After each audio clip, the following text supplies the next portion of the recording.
कहानी का नाम राजा और मिट्टी की खुशबू। बहुत समय पहले की बात है। एक बड़ा सा राज्य था, सुवर्णनगर।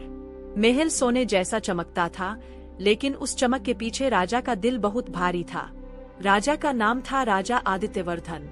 उसके पास धन था, शक्ति थी, सेना थी, पर उसके चेहरे पर मुस्कान बहुत कम आती थी।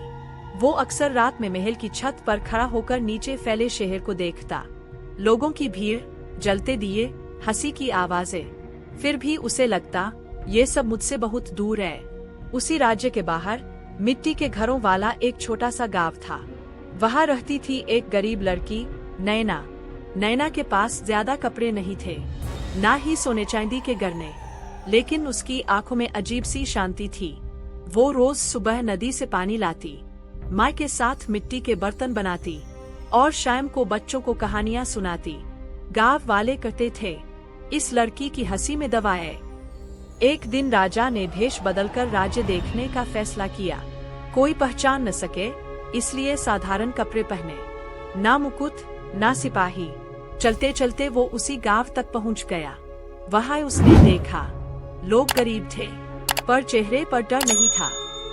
राजा की नजर नैना पर पड़ी। वो मिट्टी के घड़े बनाते हुए गुनगुना रही थी। राजा वहीं पास बैठ गया। कुछ देर दोनों चुप रहे। फिर राजा ने पूछा, इतनी गरीबी में भी तुम खुश कैसे हो? नैना ने उसकी तरफ देखा, हल्की मुस्कान के साथ बोली, क्योंकि जो मेरे पास है उसी को मैं अपना समझती हूँ। राजा पहली बार कुछ सोच में पड़ गया।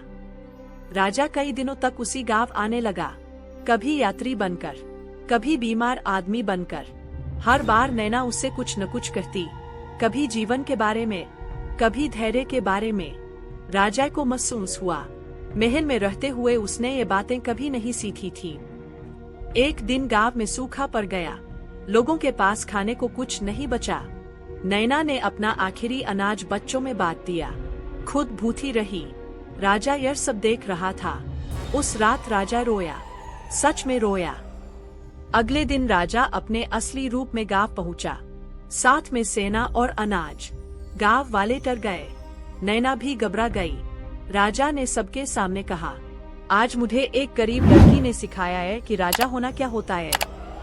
राजा ने नैना से पूछा, तुम महल आओगी? नैना ने कुछ देर सोचा, फिर बोली, अगर मेरा गांव भी साथ चले तो। राजा मुस्कराया। उस दिन के बाद सुवर्णनगर बदल गया। महल के दरवाजे खुले रहने लगे, गरीब और अमीर में फर्क कम होने लगा, और राजा, वो अब अकेला नहीं था। कहानी यही खत्म नहीं होती, लेकिन यही वो मोड़ था, जहाँ एक राजा को दिल मिला और एक गरीब